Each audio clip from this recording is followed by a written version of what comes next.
All right, so today we're going to make a video of doing a trigger polish job, or the 25-cent trigger job on a Glock handgun with a factory standard trigger. So the gun we have today as example, this is a Glock Model 22 RTF2 with a lone wolf barrel in it. So we're going to go ahead and disassemble this gun and go ahead and do that trigger polish job on it. The stuff you will need to accomplish this is very simple. A Dremel tool with some type of polishing wheel, soft cotton polishing wheel. Also for disassembly of a Glock, the Glock tool was preferred, but a simple punch and a hammer, depending on if you're how many times your Glock's been disassembled or not. Those pins can get a little tough, so having a hammer and some form of breech block to be able to knock those pins out in disassembly is important. So first thing first, firearm safety always. Go ahead and check. Make sure that firearm is physically inspected, the gun's unloaded. We'll go ahead and disassemble the gun.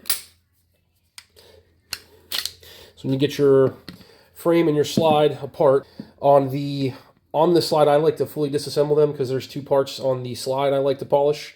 It's basically where any metal components of the trigger groups, metal on metal rubbing occurs, is where we want to do that polishing. So start off in the rear. Go ahead and, so this is a threaded barrel. Take this off. Comes out. And here we're going to take our punch, take that striker to the rear, put a little pressure. This isn't meant to be a full step-by-step Glock disassembly video. There's a ton of those out there, but as you can see, we're going through the steps of taking everything out.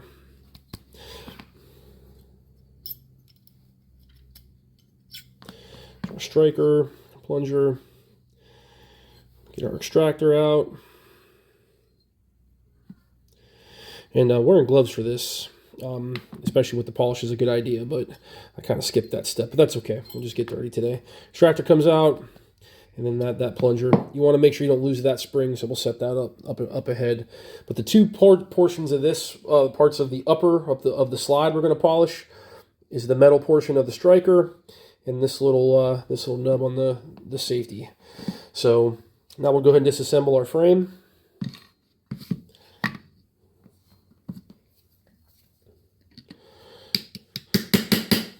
Easier with a hammer, but we'll take these two pins out. Having a little bump the camera there. Be careful not to do that. Having a little parts tray is always a good idea too, but we can get through it without. So with if you're going to do it the right way, you can take pressure off. Take pressure off the trigger mechanism, and then the punch will usually go through. But some of them are a little tough, so try to just use the breech block and a hammer. Get that pin through, rear. This is a Generation 3 gun, actually, so it's got the three pin. Then we'll go ahead and take our frame components out. This is a dirty gun. I bought this used, and clearly it was not cleaned, which doesn't hurt or harm, but now we've got the frame completely stripped. We won't need this block anymore. So, with our trigger mechanism, there are several points we're going to polish here, and this is the part of the trigger bar that interacts with this piece, so we're going to polish both of those. We're going to go ahead and unhook our cruciform, and remember the S pattern of your spring if you do unhook it, but you should be able to get this off without an issue. So I keep bumping the camera there, my apologies. So we're going to polish up this cruciform because that interacts with this portion of the striker. Like I already mentioned, we're going to do that. And then we're also going to do the portion up here of the connector that interacts with this portion of the trigger bar. So very simple. It's going to get a little loud, but you take your Flitz polish and be pretty liberal with it. I do recommend wearing some eyewear, some eye pro. Hopefully we don't splatter all over the camera lens here. But I was just saying that. I'm actually going to put some on now. Do as I say, not as I do moment. But yeah, so we're going to go ahead and apply. Don't need a ton, but just pretty much I do the whole cruciform. Can get a little hot too with the polishing wheel, but just apply your polish and then take your Dremel and I run it on, closer to high speed and just polish away. You need a rag or paper towels to wipe the stuff off in the end. But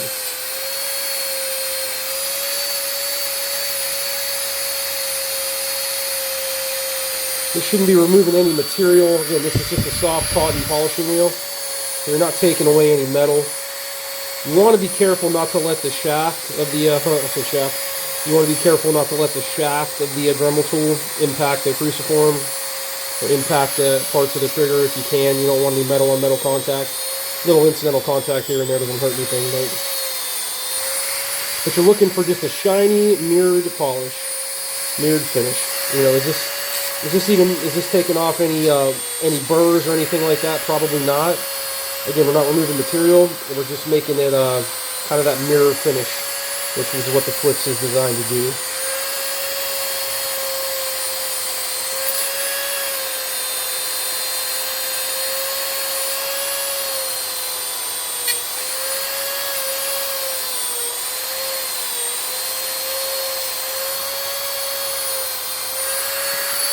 A little break there. I got paper towels over there as well, next to the glasses. Polish on the cruciform.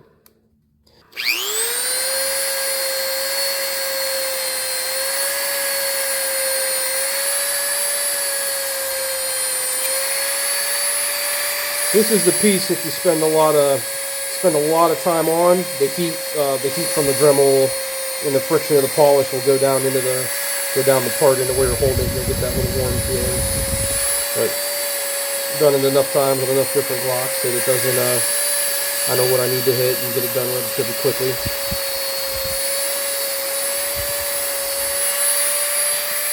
I forgot the tip here. Don't forget to work the tip. Very important.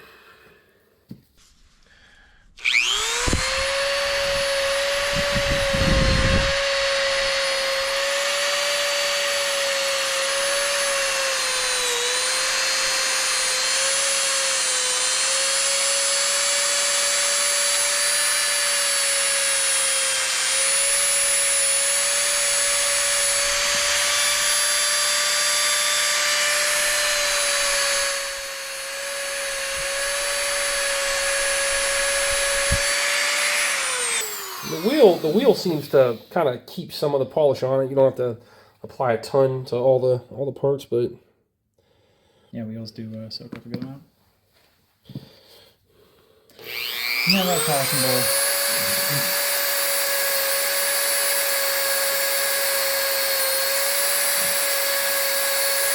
If you bump your finger with the wheel, you'll feel it, and it'll tell you self-learned behavior to not do that again, but it doesn't hurt too bad. It doesn't really take any skin off or anything. And again, if you want to clean the parts before you polish them, you can, but the polishing in and of itself does the job for you.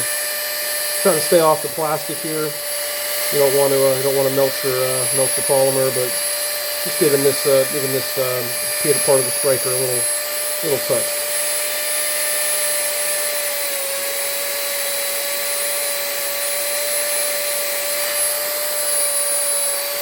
Certainly would never recommend using any type of grit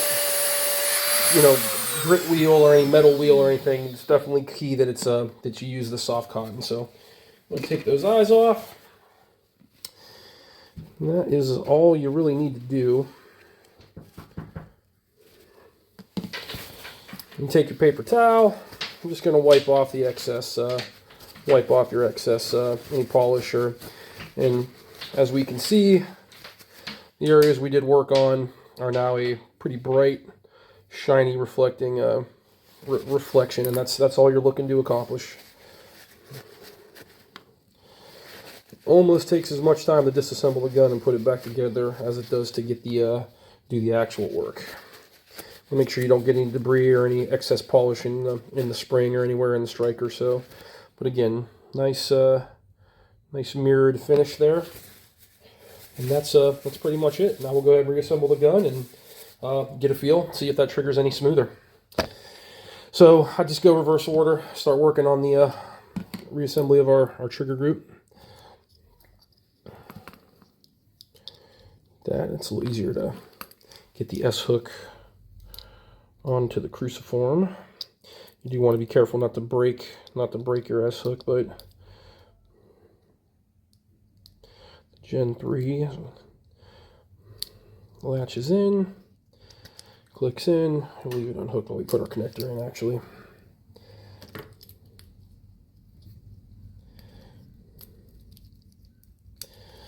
That's a lubrication point when you do lubricate the gun. If you have, I don't have my oiler with me, but if you do, you want to put oil where those two pieces interact. That's a good spot to put a drop of oil when the gun's disassembled. So have that reassembled. That goes back in the weapon. You do your block first, and then you put your top pin in. Clicks over,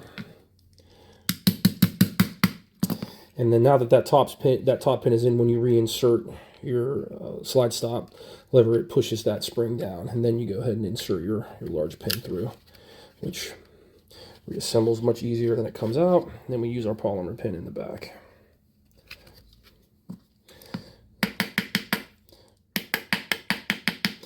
Just use a punch to, where'd my punch go? The Dremel was holding it. Use the punch to kind of make sure that's even on both sides. Not too far through. That's where the black of the Glock tool, you use the corner of that polymer edge on the back of it like that.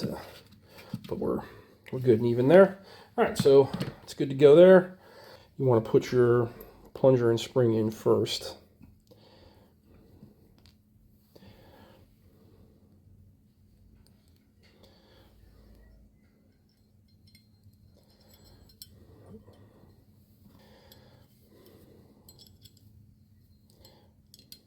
So that retains your extractor, and you put your plunger in. Your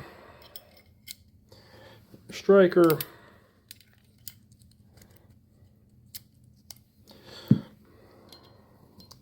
Using that punch, put a little down pressure.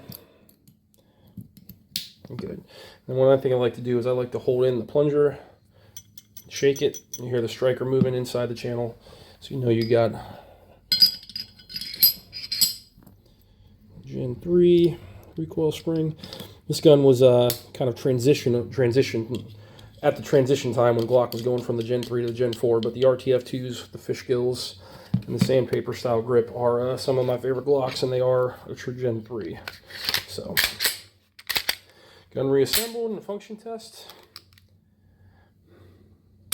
Yeah, definitely takes a little bit of the grit out of the trigger system. It feels great, but it's still a Glock trigger. Nothing fancy, nothing special. But for just the cost of some flitz polish and using a Dremel tool that you may already have, again, a non-metal removing Dremel tool. A Dremel is not a gunsmithing tool; it is a finishing tool. So just keep that in mind. But that's the quick and easy of the Glock trigger polish on an actual Glock brand firearm. All right, everyone. Well, thank you for taking a look at our version of how we do polishing on the Glock Gen 3 handgun. Again, you could do this across all generations with any factory Glock trigger. And I believe we're going to do some subsequent videos here utilizing some other, I guess, what do you call them, clones? Or other imitation or clone Gen 3 Glock style handguns, and see how the trigger job works with those. See if it helps us any more or any less. But thanks for tuning in.